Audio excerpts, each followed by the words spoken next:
بسم الله الرحمن الرحيم وبه نستعين، والصلاة والسلام على سيدنا محمد وعلى آله وصحبه أجمعين. أيها الأحباب الكرام، أحييكم من قناة سلام الإعلامية المباركة، وفي حلقة من برنامج مع اللغة العربية، في الحلقة رقم 155. اليوم أنا سعيد أن ألتقي بالشيخ سليمان علي شيخ أبو بكر من الصومال الشقيق، وهو خطاط مهتم بالخط العربي. لكن قبل أن نبدأ معه يقول الحق سبحانه وتعالى في كتابه العزيز: لسان الذي يلحدون إليه أعجمي وهذا لسان عربي مبين. صدق الله العظيم. شيخ سليمان، أهلا ومرحب بك في قناة سلام الإعلامية المباركة. بسم الله الرحمن الرحيم. الحمد لله رب العالمين. أولا أشكر الله سبحانه وتعالى بهذا اللقاء الطيب مع الأخ الفاضل أحمد الشريف، حياكم الله. وأشكر المستمعين والإخوة يفضلون الذين يحبون ينطقون اللغة العربية ويحبون الخط العربي بالذات. يعني حقيقة وجدنا أن الخط العربي شبه مهجور أو شبه غير مألوف في كثير من الناس، وخاصة في واقعنا الحياة، وبالذات في هذا البلد أستراليا. كثير من الناس لا يعرفون معنى اللغة، معنى الخط العربي، وقلما نجد يعني ناس تفكر في هذه البرنامج أو في هذه الأمور. طيب شيخ سليمان، نحن قبل ما ندخل في الخط العربي دايرين نسوح وإياك في الخلفية والنشأة واللغة العربية، ثم نأتي إلى الخط العربي. ممكن؟ أولا لغة اختارها الله سبحانه وتعالى، هذه اللغة لغة اختارها الله سبحانه وتعالى، ولغة القرآن ولغة الرسول صلى الله عليه وسلم، ولغة غنية بكل المعاني، وفيها يعني ما شاء الله تبارك الله في كل حرف كأنها في لها معنى. وبفضل الله بدأت بصفتي كخطاط. كنت أدرس في يعني مدرسة تحفيظ في منطقة اسمها شنغاني. بدأت تحفيظ القرآن في شنغاني وأنا صغير، عمري صغير تقريبا 5 أو 6 سنوات أو 4، ربما يكون قد 4. المهم الصومال. في الصومال، نعم، منطقة اسمها شنغاني. الآن هذه منطقة مشهورة، شنغاني وحمرويني، أولى منطقتين بنيت ولها آثار، ولها آثار يعني عميقة، ولها حضارة، ولها يعني تاريخ، ولها مساجد إلى يوصل إلى تقريبا من 700 سنة إلى 1000 سنة. يا سلام. وبفضل الله ترعرعت في هذا المكان، ثم انتقلنا منطقة اسمها حمر جديد أو لبلقح كما يسمون الآن، حمر جديد يعني. وبفضل الله كان أول مدرس أو معلمي كان الشيخ اسمه الشيخ محمود، ولا أعرف الآن أين هو، لعله يعيش، الله يبارك عمره ويعطيه الصحة والعافية، وإذا ترك الدنيا رحمة الله عليه وبركاته. وثم انتقلت إلى مدرسة، انتقلنا إلى منطقة أخرى وإلى بعيد عن شنغاني، قريب من البحر، وانتقلنا إلى منطقة اسمها حمر جديد. وبفضل الله بدأنا أيضا القرآن التحفيظ. كنا يعني مشهور بصفتنا كصوماليين ما شاء الله تبارك الله، يعني من الصغر يحفظون القرآن. وبفضل الله كان هناك فرصة مدرسة تحفيظ، بدأت أنا هناك أيضا، وانتهينا عادة من السبعينيات أو الستينات إلى سبعينات إلى ثمانينيات. كان الطفل يكتب القرآن كاملا بالخشب أو اللوح المعروف اسمه لوح صومالي، هو كما يعني كثير من البلدان الفارغ تعرف هذه اللوحات الصغيرة هذه. نعم نعم نعم، لعلك تعرف هذا. بوركت نعم نعم، يمسح ويغسل ثم يكتب مرة ثانية. بفضل الله بدأنا بهذا الشكل كتابة، وختمنا بفضل الله عز وجل قرآن كاملا بهذا اللوح الصغير ما شاء الله تبارك الله، والحمد لله. ثم لم نكن نعرف ما هو الخط، وكنا نأتي بالحبر الطبيعي. الحبر كنا بنعملها يعني صناعة من أذهاننا بفضل الله عز وجل، يعني هبة من الله عز وجل. كنا بنجيب صمغة طبيعية ونجيب فحم طبيعي، ثم ننحت مع بعض ونخربش الفحم ونخربش الصمغ مع بعض مع ماء، وفي مكان اسمه مثلا سقف مصنوع من طين، في سقوف مصنوع من حديد، وسقوف مصنوع من طين. هذا المصنوع كنا نسميه جيلي. جيلي يعني هذا جامد، وكنا يعني ننحت مع الفحم مع الصمغ مع الماء، ثم يأتي بحبر طبيعي جدا وثق يعني قوي جدا. وأحيانا بدل الصمغ الطبيعي كنا بنستعمل حليب طبيعي. ربما يعرفون الناس القدامى، لا يعرفون الآن في هذا المكان وفي هذا البلاد. المهم، والحمد لله كنا بنكتب بهذا الشكل والحمد لله. ولكن ما كنا نعرف. بالنسبة للقلم كان عندنا أشجار طبيعية سبحان الله، كنا نعملها ننحتها بأسناننا بس كنا نقطع مستقيم.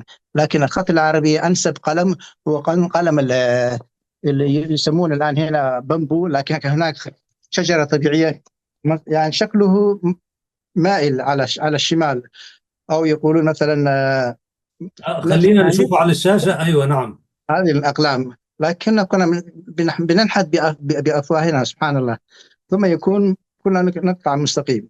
المهم كنا ما شاء الله نكتب بهذا الأقلام، والحمد لله انتهينا بهذا. ثم بفضل الله كان في سنة 81 تقريبا خلصت، انتهيت التحفيظ من المدرسة وخلصت، ثم انتقلت يعني إلى أعمال يعني حرة.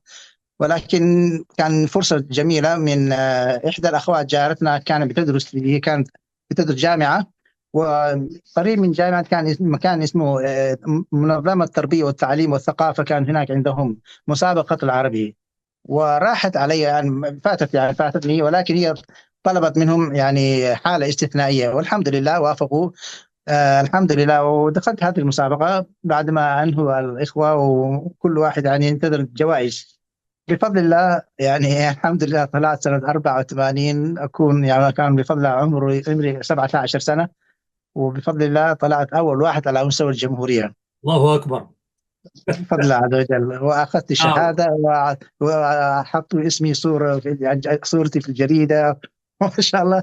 وكنت طبعا كنت شاب صغير، كنا يعني كنت منبسط على الآخر بكل معاني. وأعطونا 2000 شيلين كان يعني يا سلام، كان مبلغ يعني أيوة أيوة. نعم والله الحمد لله.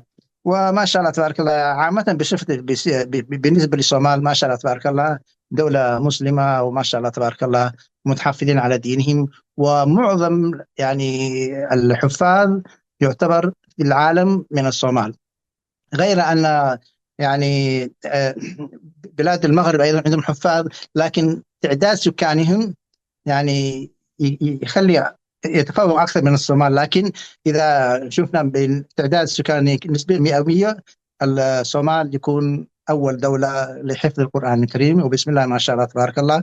وسافرت أكثر من مرة وشفت بعيني يعني بعد كل 5 بيت أو 7 بيوت في مدرسة تحفيظ وفي مدرسة ما شاء الله. المهم تطور الأمر بفضل الله عز وجل، وبدأت أشتغل في شركات إعلان ودعاية، والحمد لله واصلت هذا. ثم بعد كم سنة سافرت بفضل الله، وجدت منحة دراسية في الأزهر. وقبل هذا كان عندنا مدرسة اسمها الشيخ صوفي، مدرسة أزهرية ما شاء الله تبارك الله، مدرسين كلهم كانوا أزهريين.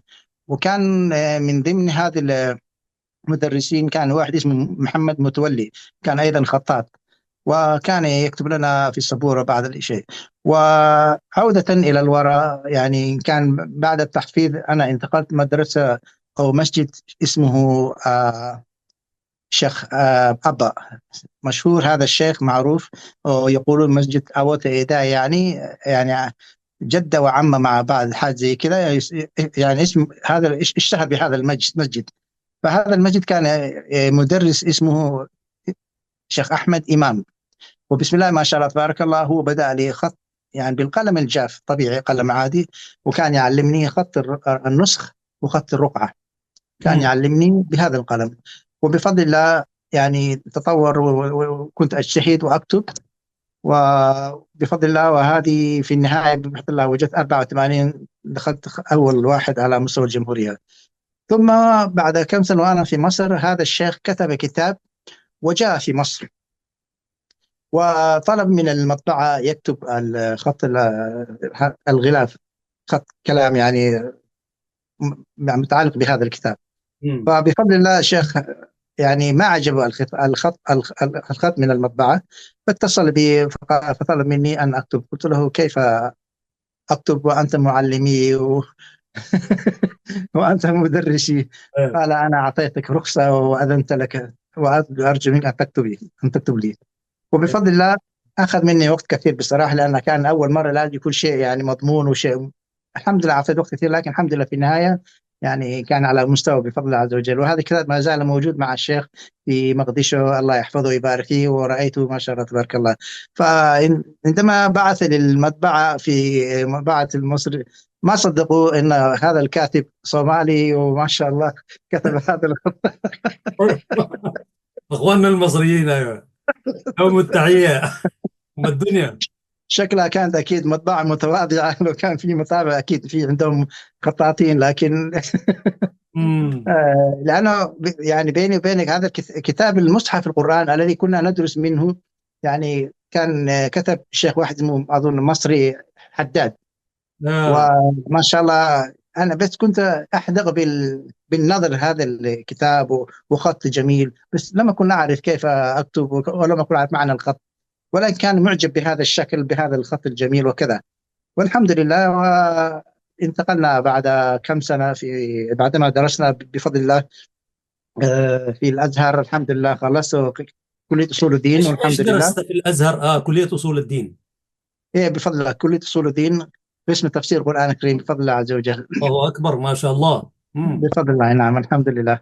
وثم دخلت التحقت معهد اسمه معهد الباقوري في منطقة مهندسين سفنكس، وانتهيت أيضا سنتين نعم،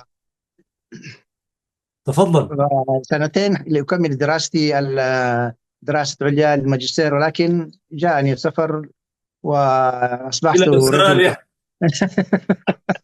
نفس جاء الوضع، نفس نعم نعم. الوضع يا شيخنا سليمان. نعم نعم. وأنا طيب. أصبحت صاحب عيال وما شاء الله. جيت وأنا عندي ببنتين ما شاء الله بهذا البلد، وما شاء الله الحمد لله الحمد ورزقت لله، بنتين الحمد بعد. لله. الحمد لله انتقلت إلى هذا البلد، والحمد لله بدأت أدرس في دار العلوم، دروس عربي وخط عربي والحمد لله. ثم بفضل الله سنة 2003 وأنا هنا كان في برنامج إسلامي من إذاعة SBS اسمه نيو دايمنشن. كان يتكلم يعني عن يعني مجال برنامج عن المسلمين والمساجد وكذا بفضل الله. فسجلوا فيديو. أنا الحمد لله في هذا سنة 2003 كان شهر مارس تقريبا 19 تقريبا على ما أظن يعني. وأنا أكتب خط عربي يعني. يعني أول مرة عرض في أستراليا في هذا التلفزيون الحمد لله. وبفضل الله في هذا البلد شارك كثير عديد من الاستعراضات من البرامج من هذه أمور متعلق في حفلات الأعياد، ومثلا حفلة عيد الأضحى وعيد الفطر. كنت بفضل الله مع يومن أبيل أشتغل معهم كثير في برود ميدو مع الشيخ محمود والشيخ ربيع ما شاء الله، والحمد لله فترة طويلة جدا جدا الحمد لله. ثم كمان كذلك كان عندي برنامج مع مايند بودي سبيريت فيستيفال في ملبورن. مم. ونعم كان عندي هذا البرنامج أيضا. كنت أشارك معهم ونكتب أسماء غير الأجانب الخط العربي، وكانوا مهتمين ويحبون كثير جدا. والحمد لله في أشغال كثيرة الآن موجود ما شاء الله تبارك الله. طيب شيخنا سليمان، نحن سنأتي إلى استعراض جوانب من الخط. بارك الله فيك. هذه قناة سلام الإعلامية المباركة، ونحن سعيدين أن نجري هذا اللقاء مع الشيخ الخطاط سليمان علي الشيخ أبو بكر من الصومال الشقيق.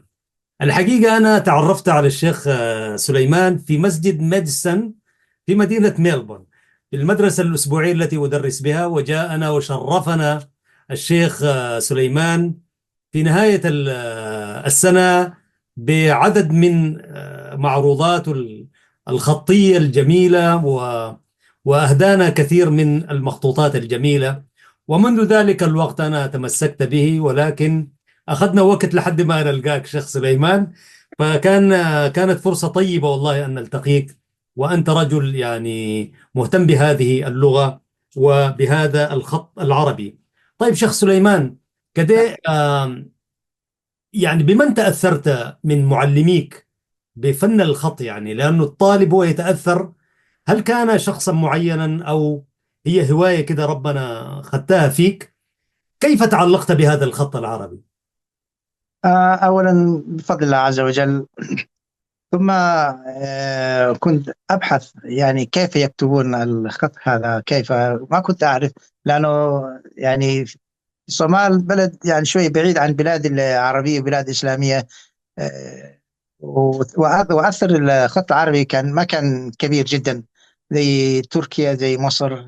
و مم. يعني كنت مهتم وقلت يعني كتاب المصحف كان جميل جدا، فكنت أبحث كيف شكل القلم، مع أن أنا كنت أستعمل قلم كنا بننحت بأسناننا، بس كنا بنقطع بالمستقيم، لكن الآن بيكون مايل على الشمال، يعني مقطوع مايل يكون على الشمال. ففجأة بفضل الله وجدت أحد الأصدقاء كان بيدرس مع هذا الشيخ المصري محمد متولي، فوراني يعني بلاستيك او قلم مقطوع على جانب، قلت هذا انا نفس الشيء احنا كنا نستعمل، وبدات اكتب وما شاء الله تبارك الله. ثم بفضل الله وجدت كتاب اخوي عبد الله، الله يحفظه، ما شاء الله تبارك الله، كان كان يعمل في السودان، سفاره الصومال في السودان.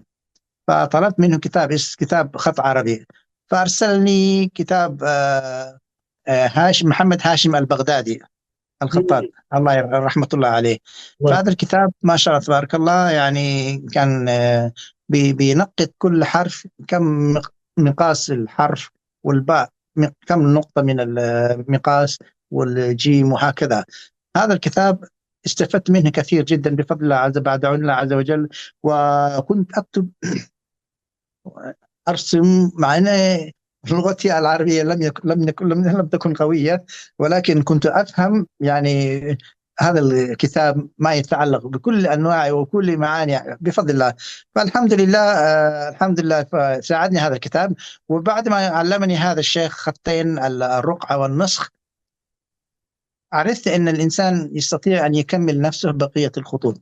ثم الحمد لله أنا كملت بنفسي، والحمد لله بعون الله عز وجل، خط الديواني، خط الفارسي، خط الكوفي، وخط الديوان الجلي. وهذه الخطوط كلها يعني المفتاح الأول هو بس إنسان يبدأ بأول خطوة، وفي أول إذا تعلم خط واحد يستطيع أن يكمل بقية الخطوط بنفسه، وهذا بفضل جميل. الله عز وجل. نعم. بارك الله فيك شيخ سليمان. ونحن فقط نذكر المشاهد الكريم أننا في بداية هذا البرنامج، في بدايات عهده، ربما في العشر الأوائل من أرقام البرنامج، تحدثنا في كذا حلقة عن الخط العربي، وجبنا من المستندات، ولكن لم نتحصل أو لم يعني نحصل على خطاط بشحمه ولحمه كما يقال زي شيخنا سليمان. وهذه نعم. مسانحة طيبة وجميلة جدا. شيخ سليمان، طيب أنواع الأقلام مثلا، هسي قلت لنا زمان انتوا ونحن برضو قرينا القرآن وكنا نخطه على نفس نخطه في مقاس واحد القلم، ولا قلت لابد أن يعني يقسم على زاوية على الشمال. ليش الزاوية على الشمال؟ ممكن تكون زاوية على اليمين؟ إذا كان ممكن أهل اليسار ممكن يستعملوا أهل اليمين، آه، لأن والله اللغة أعلم، العربية ولكن من اليمين إلى اليسار. نعم، ولكن قد يكون صعب يعني كيف تعلموه. أنا بعد الآن بفضل الله مدرس في إسبرس إسلامي كوليج حاليا، وبعض الطلبة عندهم يساريين. اليسار، أيوة، اللي يكتب بالشمال. قلت له أنا لا أستطيع أن أساعدك. لا يسار في الخط. ولكن ممكن أنا أوريك يمينيون كيف اللهم اجعلنا من اليمين. قلت له ممكن أنا أوريك كيف تمسك القلم ويكون على طرف، ولما يكون يستعمل القلم لازم يكون على يعني الاطراف كله لازم يكون على اللوحه، يعني ما ينفع على جانب، كثير من الناس يستعمل على طرف، على ما ينفع. فأنا أريد أن تكمل، أقول له أنت كمل بنفسك. هذا هو كيف تمسك الغاء. بارك الله أما فيك. أما أهل اليمين مثلي ونحن مع اليمين. اليمين، الله ما جعلنا من أصحاب اليمين إن شاء الله. الله يحفظه، ما شيخ شاء الله سليمان، مثل كمان. نعم، أنا زمان وأنا طالب صغير وقفت على بيت شعر. هذا البيت يقول: الخط يبقى زمانا بعد كاتبه، وكاتب صاحب الخط تحت الخط الأرض تحت مدفونة. الأرض مدفونا. نعم. تعرفني وين هذا البيت؟ حفظناه والله. الإنسان ربما يعني أنت عشان مهتم بالخط يمكن تذكر اسم الشاعر. والإنسان يعيش فترة قصيرة جدا أيوة. ويترك أثر جميلة. يا طالما سلام. الإنسان ويكون أثره يعني جميلة ويكتب أثار، لأنه نحن نعيش ما بين 60 و70 سنة. سبحان الله. ونعم، فيكون الإنسان لما يكتب هو في القبر، لكن الناس تقرأ بعد وفاته كل ما كتب. نعم نعم. ويكون ويكون مثلا غفر الله لكاتبه. الله أكبر، الله أكبر، نعم. وهنالك من يكتب ال القرآن الكريم بخط يده كامل يعني. بخطأ. بخط اليد، بخطه. أي نعم. نعم. لك تجربة في كتاب، كتاب كامل مثلا، سواء كان القرآن أو خطيته بيدك يعني؟ الآن انتشر الكتب غير مخطوطة، وفيها كأنها جاهزة للتعليم لكتابة، ولو مرة في العمر الإنسان يتدرب يتعلم. نعم. فيها مثلا موجودة آيات والصفحات كاملة، وكل صفحة موجود الآيات، رقم الآيات وكذا، والرقم الصفحة، بس يكتب ما هو نفس الآية. ويأخذ مثلا آه، المصحف العثماني المطبوع في السعودية. اسم هذا العثماني. شكل، نعم، هذا مهيأ لهذا الكتاب. بس في الناس ينظرون بنظرة يعني في إيجابي وفي سلبي في نفس الوقت. الإيجابي إن الإنسان يكتب له مرة في العمر، لكن السلبي يقول يعني كيف القرآن من غير يعني حرف، من غير كتاب، من صفحة، يعني مصحف كامل ما في ولا مخطوط ولا أي شيء. يعني قد يكون يعني خير، قد يكون خير كامل في الشر. يعني إنسان يكتب يستفيد ويتعلم ولو مرة في العمر يكتب قرآن كاملا. جميل جدا. طيب شيخ سليمان، هسي ممكن تورينا عدد من مخطوطات كتبتها أنت؟ زي ما أنا قاعد أقرأ: فاستقم كما أمرت. هذا بفضل الله، هذا خطي ما شاء الله. مكتوب. وما بكم من نعمة فمن الله، مش كده؟ وما بكم من نعمة فمن فمن الله. الله، نعم. وفوق: فاستقم. ها، استقم كما أمرت. بخط الثلث هذا. فاستقم، نعم، خط الثلث. نعم. الاثنين وهذا خط خط. الثلث. آه، ها. اشرح لنا الخطوط. إيه. هذا الفاء يكون مثلا حجمه نقطتين، على حسب الحجم القلم الذي نستعمله. لا يستطيع أن يكون هذا المقاس أكبر من نقطتين. وفي الداخل يكون مقوس، يعني مقوس بهذا الشكل.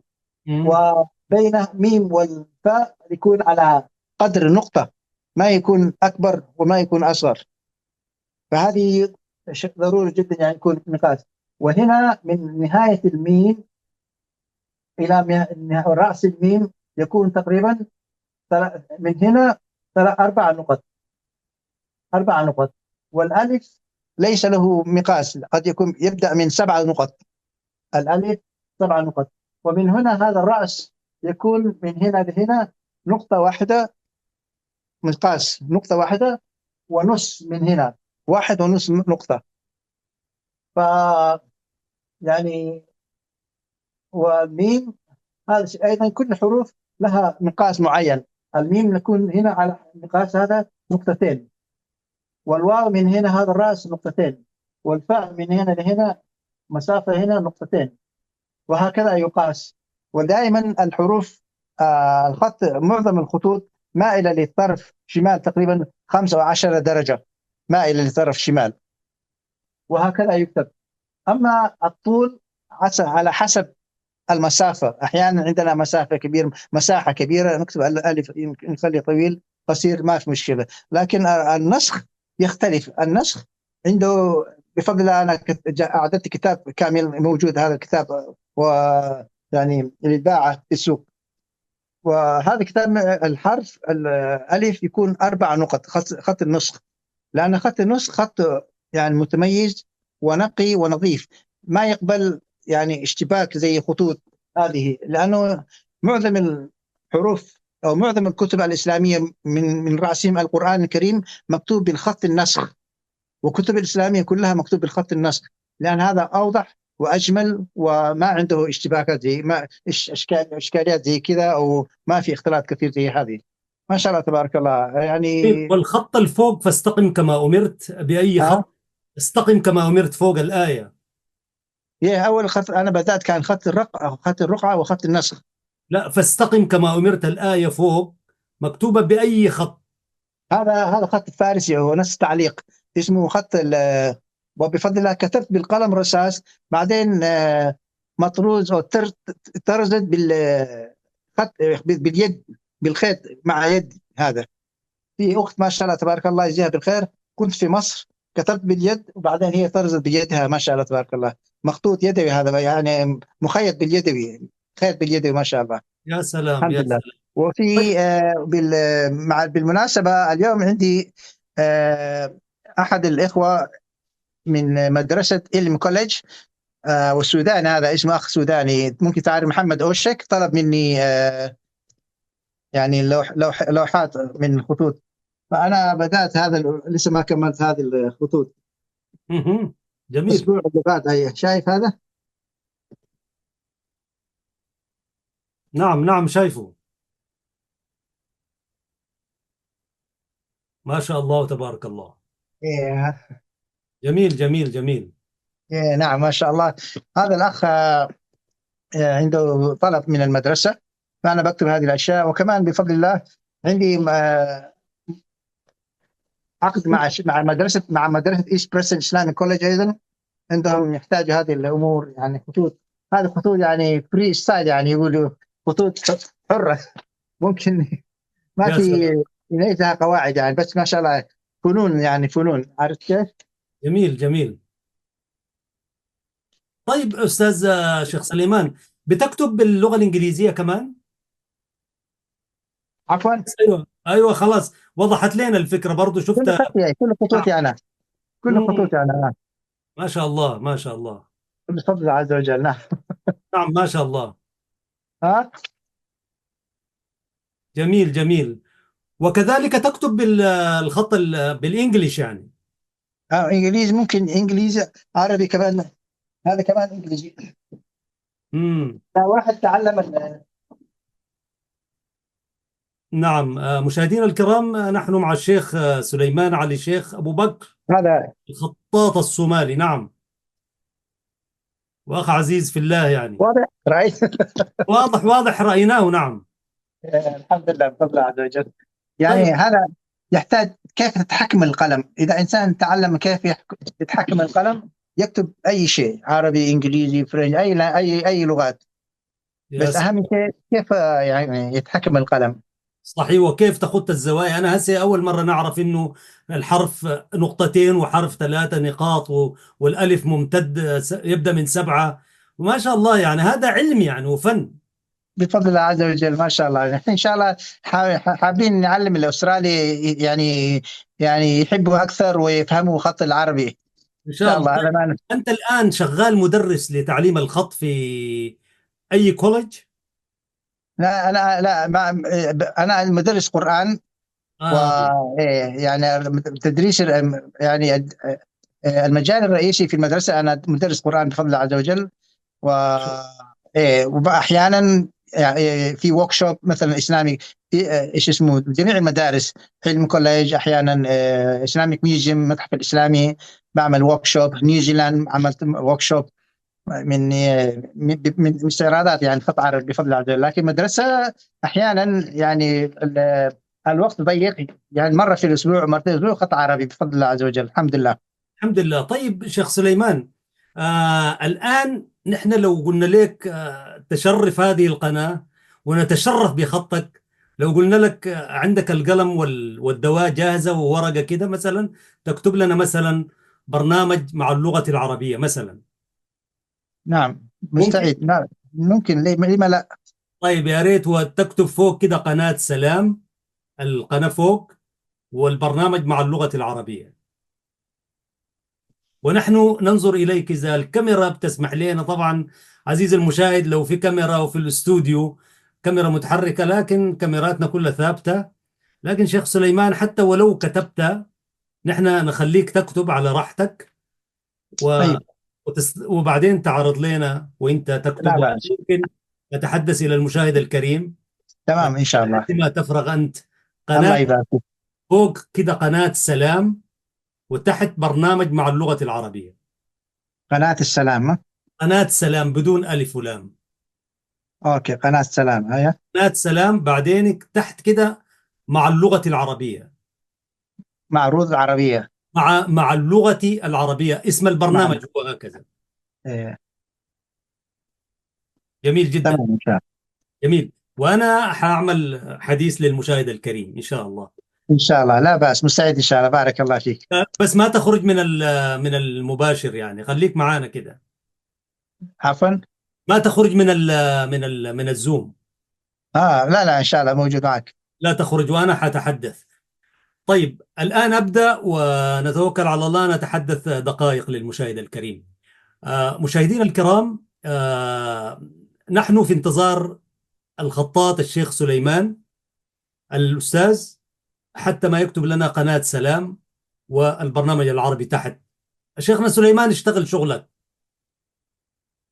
يعني اكتب الخط وأنا حتحدث إلى المشاهد الكريم. طيب. أيوة. ف وآسفين لو بنزعجك، لكن معلش تحملنا. المشاهد الكريم، لماذا نهتم نحن بالخط العربي؟ نهتم بالخط العربي لأنه جزء من هذا البرنامج هو الاهتمام بما يتعلق بهذه اللغة العربية. وجزء أو ال ال ال ال ال القاعدة الأساسية التي تقوم عليها هذه اللغة هو الخط العربي. والخط، كما تحدثنا قبل فترة، أنه هنالك عدة خطوط للغة العربية. ودائما هذه اللغة الغنية الشريفة، لغة الله سبحانه وتعالى، ولغة أهل الجنة في الجنة، دوما أنه تتميز، حتى كما قلنا في مفرداتها، في غناها، في في جمالها القواعدي والنحوي والبلاغي. كذلك تتميز بخطوطها المتعددة الجميلة، التي تعطينا لوحة جميلة زاهية ونحن نتصفح أي كتاب، وخاصة كتاب الله سبحانه وتعالى. وكذلك اللوحات الجميلة التي يعني تشد أنظارنا ونحن نشاهد عدد من اللوحات الجميلة والعناوين، سواء كانت للجامعات وللمساجد وما إلى ذلك. وعلى من نافلة القول، أنا هنا أتذكر مساجدنا في العاصمة الإريترية أسمرة تحديدا، هي معظمها باسم الخلفاء الراشدين. يعني هناك جامع عمر بن الخطاب، وفي جامع علي بن أبي طالب، وفي مسجد سيدنا عثمان بن عفان، وفي مسجد الخليفة أبو بكر الصديق، يعني أبو بكر وعثمان وعلي وعمر كذلك. وفي نفس الوقت هنالك مسجد الخلفاء الراشدين، اللي يعني هو المسجد العريق الكبير الذي بني عام 1900 قبل الكاتدرائية ب27 عام، ويقع في قلب العاصمة أسمرة، وتحديدا بالقرب من كومبشتاتو وماركاتو المعروف. اسم الجامع جامع مسجد الخلفاء، مكتوب جامع الخلفاء الراشدين، وليس مسجد، جامع الخلفاء الراشدين. وللخطاط أخونا العزيز الأستاذ عبد الرحمن ضيف الله، الذي اعتقلته الزمرة الحاكمة في البلد عام 1994. أنا يعني إذا كان انتقل، ما شاء الله، انظروا إلى شيخنا ما شاء الله وتبارك الله. ارفعها لنا تاني شيخنا وتحدث. على السلام. ثبتها لنا. ربنا يثبتنا بالقول الثابت يعني. ثبت لنا الشاشة كده شيخ سليمان، قناة، هي خليها كده زاية شوية. عسى ولعل الجماعة برضو ياخذوها يعني.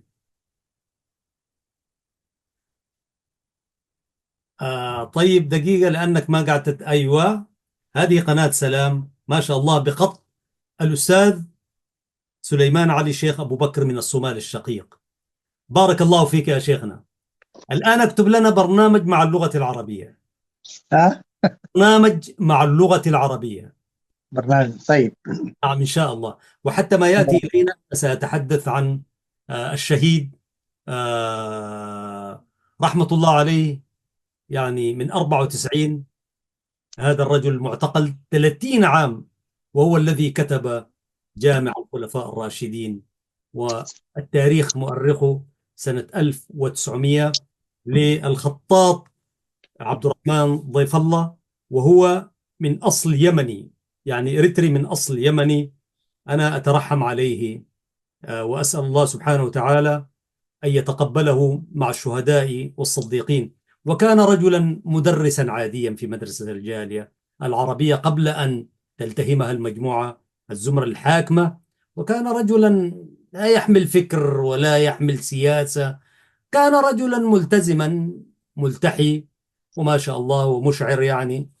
وكان يتمثل وكان رجلا مسالما يدرس المرحلة الابتدائية في مدرسة الجالية العربية. لأنه كان ملتزم فقط أخذ. ملتزم يعني متدين، يصلي ويصوم ويعلم التلاميذ.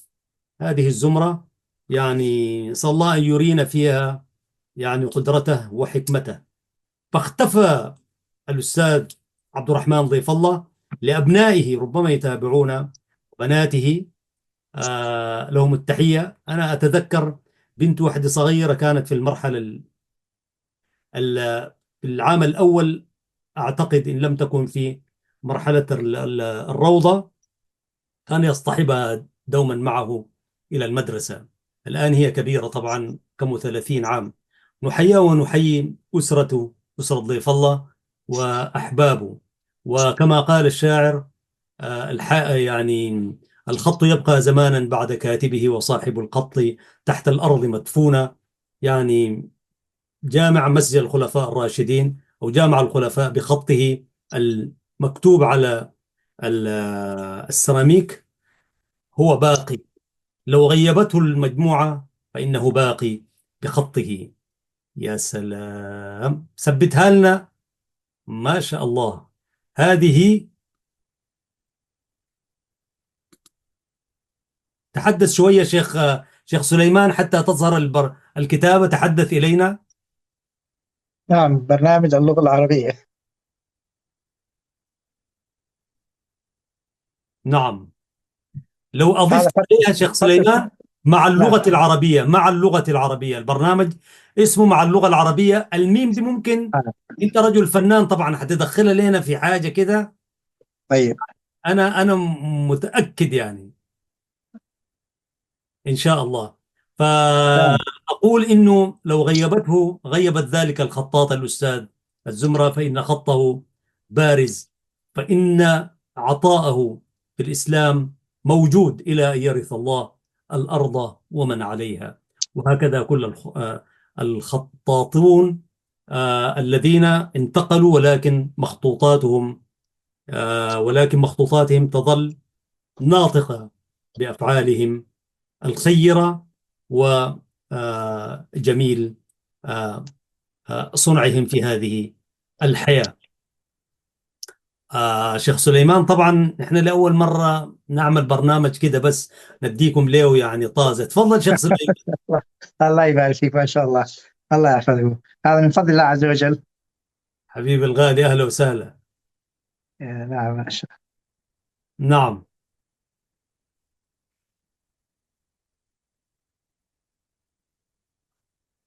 وأنا منذ أن تعرفت على الشيخ سليمان في مسجد ميديسون هنا في ميلبورن، يعني خطيته في البال إنه لا بد نجيبه في البرنامج ويتحدث عن الخط العربي.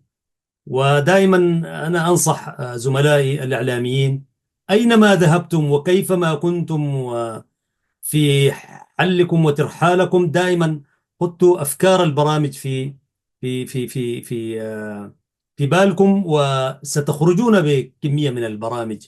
هكذا أنا بحمد الله ما ذهبت إلى مكان إلا أفكار البرامج في مخيلتي، فتصنعون من البرامج. لا يعني البرنامج لا يتم التفكير فيه في المكاتب. البرامج الناجحة دائما هي خروج من المكاتب. المكتب يغيدك يعني. فحياتنا طبعا، والإسلام طبعا أمرنا أن نكون اجتماعيين، فحياتنا هنا وهناك، منها نصنع أفكارنا البرامجية وأفكارنا الإعلامية. وكل ما كانت فكرة البرنامج هي مرتبطة بحياة الناس وحركتهم وكذلك تفاعلاتهم، كلما كانت يعني بتجذب المشاهد والمستمع في آن واحد. ولذلك إن شاء الله برضو الشيخ سليمان يربطنا بخطاط آخرين وشيوخ آخرين. وإن شاء الله برضو نأتي يوما، باعتبارك أنك أنت تعلم القرآن الكريم، إن شاء الله شيخ سليمان نستضيفك يوم في القرآن الكريم يعني إن شاء الله، الله يبارك تشرفنا فيك. ذلك إن شاء الله يعني. آه وال واللغة العربية كما أقول دوما جزء من برنامجها. يا سلام، انظر عزيزي المشاهد، هذه هي. تحدث شيخ سليمان حتى تكون نعم، برنامج مع اللغة العربية، هذا خط الثلث. الحمد لله، من غير إعداد، من غير قلم رصاص. عادة نسوي يعني مستطيل، مربع، على حسب الشكل اللي احنا نبغى مثلا. ونجيب مثلا أو دائرة، نعمل قبل ما نكتب، نستعمل. الحمد لله بفضل الله من غير قلم رصاص كتبنا الحمد لله. هذا بفضل الله وعونه. يا سلام، ثبتها لنا في النص كده عشان الجماعة ينبسطوا يعني، ونحن نكون مبسوطين كمان. الله الحمد لله بفضل الله عز وجل، ما شاء الله. تستاهلوا أكثر شيخ، بارك الله فيكم. إن شاء الله أرسل لك هذا إن شاء الله، وتضعه في قائمة إن شاء الله إن شاء الله رسلوا شعارك لي إن على شاء الله. الواتس. إن شاء الله إن على شاء الواتس الله رسلوا لي ونعمل خلفية أحيانا. نتشرف بك سيد الكريم. يكون هدية منا إن شاء الله. بارك الله فيك، هدية مقبولة، وجزاك الله خير. طيب جزاكم الله خيرا. شيخ سليمان، نواصل نعم، معك، نواصل الحديث. طيب تفضل. شيخ سليمان، أنت يعني هذه الهواية والمهنة هل انتقلت إلى أبنائك؟ نعم، ما شاء الله تبارك الله بفضل الله عز وجل. الآن وقت متأخر، لكن ما شاء الله تبارك الله، أصغر واحد بالذات ما شاء الله عمره 8 سنة. طلع رسام ما شاء الله، يرسم كل شيء بفضل الله عز وجل. يا سلام يا سلام يا نعم. سلام. ممتاز والله، بارك الله فيك. طيب، أنت لك معمل في البيت كده؟ بفضل الله أنا عندي يعني كما يقولون سيلف امبلويد بزنس خاص، يعني عندي تجارة خاص. كان عندي محلين. كان عندي محل في برانزويك، وكان عندي محل ثاني، محل إعلان والدعاية، الطباعة وهكذا الحمد لله.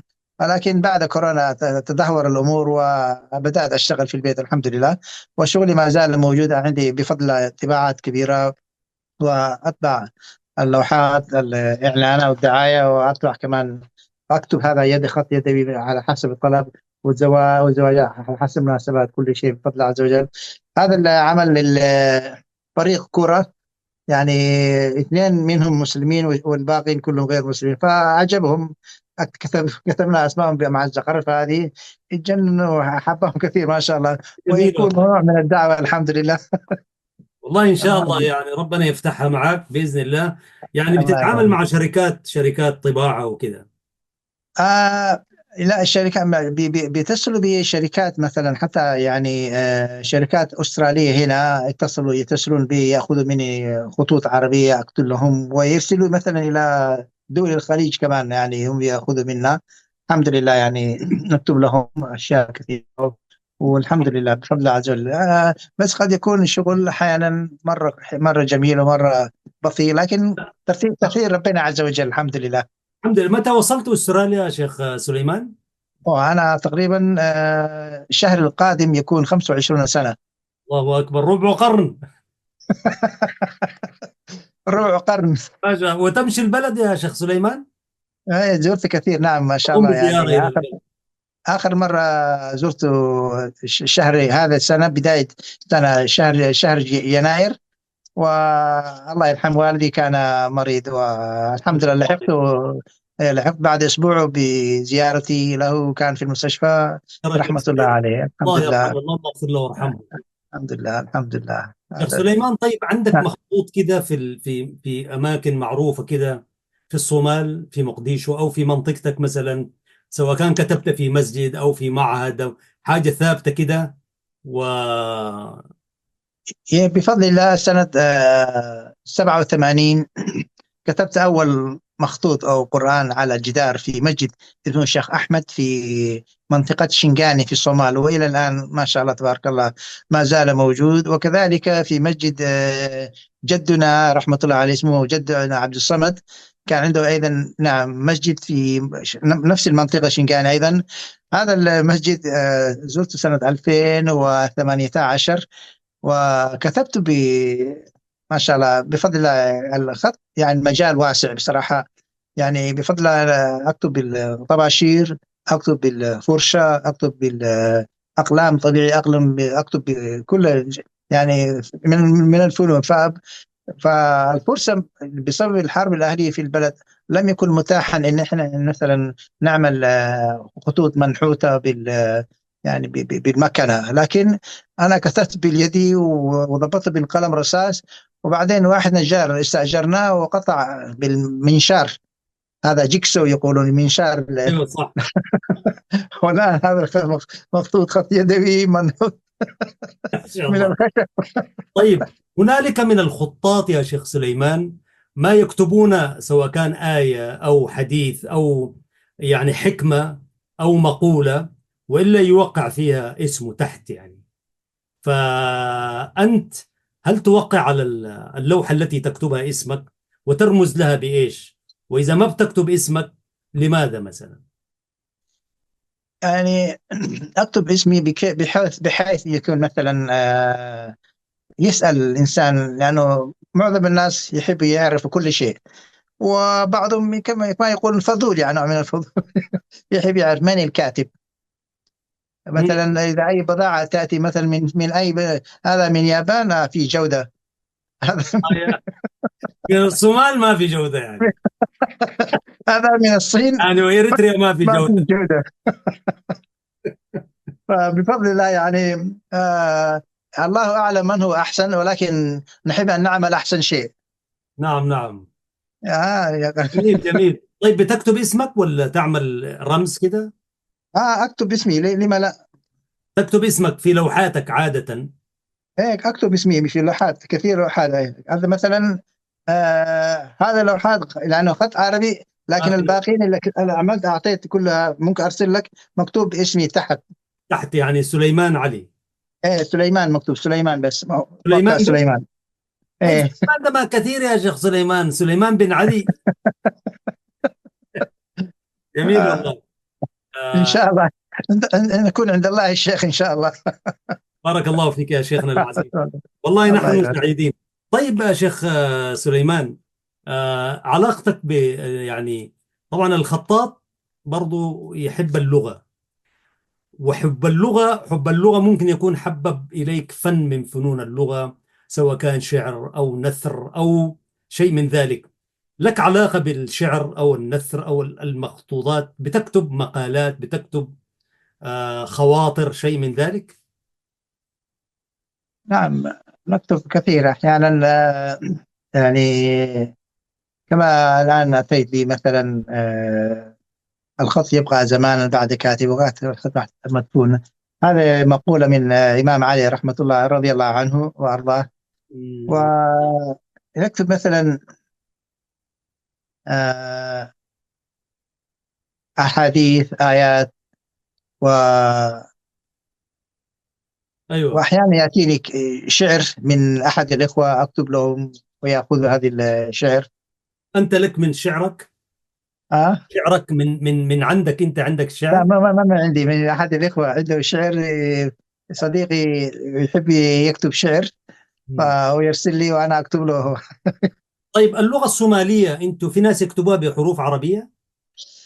سنة قبل سنة 73 كنا نكتب حروف عربية مصملة، لكن بعد 73 غير الوضع، وبدأنا نكتب حروف لاتينية. لاتيني. أي نعم، لاتينية. والفضل يعود إن كان فضلا لسياد بري مثلا. سبحان الله. اذكروا محاسن موتاكم. سامحه الله.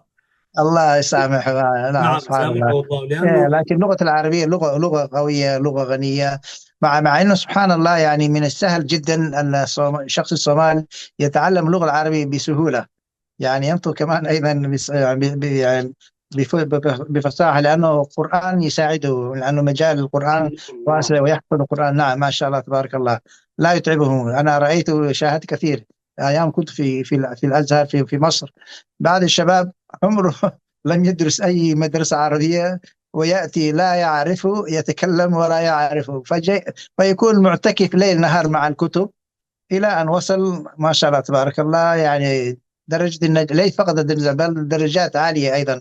عالية. وهناك شعراء صوماليين يكتبون شعرا عربيا رصينا وقويا يعني. بصراحة لا يكتبون الشعر العربي بصراحة. لا اللهم أنا سقط. طلعت على شعراء صوماليين بيكتبوا.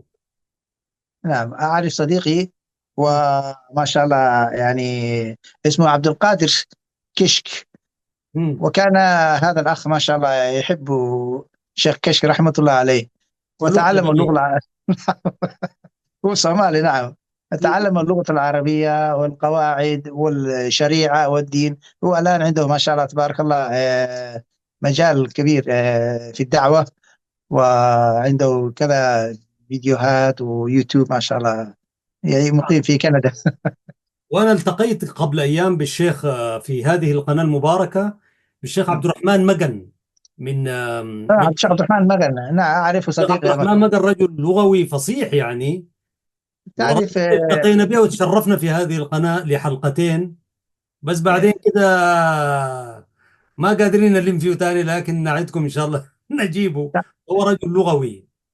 تعرف في صومال يعني المناطق الريفية عجيبة جدا. يعني عندهم حلقات، يعني واحد يترك أهله وبيته ويعتكف المسجد، يأكل ويشرب وينام، يعني كأنه مدى الحياة، يعني 5 سنة 6 سنة يعني يقعد هذا المسجد، يحفظون البخاري، يحفظون مش يحفظون القرآن وبس، يحفظون البخاري، يحفظون المسلم، البلاغة، النحو، وكثير. مثلا هذا الشيخ عبد الرحمن مغن صديقه الشيخ عبد النور، هو ايضا ما شاء الله امام وخطيب في مسجد سيتي في سي بي دي. هذا كان معي في الفصل، نفس المدرسه ما شاء الله تبارك الله. يلا هذه نلتقي يوم حلقات. كده إن شاء الله. نعم. ف يعني حتى البلاغه، فصاحه والبلاغه ما شاء الله يعني ممتازون وماهرون جدا. نعم نعم. وهذا نعم. أما نحن أهل البلد يعني لم نحظى بهذه الأمور، ولكن الحمد لله على قدر حالنا، والحمد لله بفضل الله عز والله وجل، ما بفضل شاء الله الله. ما شاء الله. وأنا أيامي في الجامعة العربية في جامعة الدول العربية. الصومال طبعا عضو في الجامعة العربية من بين 22 دولة. فواحدين نعم. كانوا يستغربوا يقولوا وين إريتريا؟ إريتريا ما عضوة طبعا. أنت عارف الحاكم بأمره هناك. فيقولوا الصومال كيف؟ فأنا معروف إنه جذور الشعب الصومالي جذور عربية، وكذلك جيبوتي. فكانوا يقولون فعلا يعني الإنسان لو لم تكن جذوره عربية لا يمكن أن يتعلم اللغة العربية ويجيدها خطا وفنا وكتابة وما إلى ذلك. الآن لو جبنا ما خواجة كده ما يقدر يتعلم اللغة العربية لو قعد 30 سنة في الأزهر. أنا ما أقول هنالك ما في استثناءات، في استثناءات، لكن قل أن تجد. لكن الإنسان ذو الجذور العربية سواء كان من شرق إفريقيا غرب إفريقيا وجنوبها كذلك، جذوره العربية تلاقي ودخل الأزهر يبز المصريين في فصاحته وبلاغته، ويتحرى أن يتحدث لغة فصيحة، قواعد ونحو وبلاغ وهكذا يعني. ما شاء الله، ما شاء الله. هل لديك ذكريات وأنت في الأزهر شيخنا؟ لديكم ذكريات عن اللغة وحكاياتها مع ما شاء الله تبارك الله. يعني الجامع الأزهر ما شاء الله تبارك الله، يعني جامع عريق جدا، وله يعني مدرسين ما شاء الله، يعني ليس أي مدرس. ومن يعني شدة الاهتمام بالدين واللغة العربية، ولا يأتي أي مدرس يكون مدرس في الأزهر وهو لا يدري شيء، لكن المدرس في الأزهر يعني عجيب.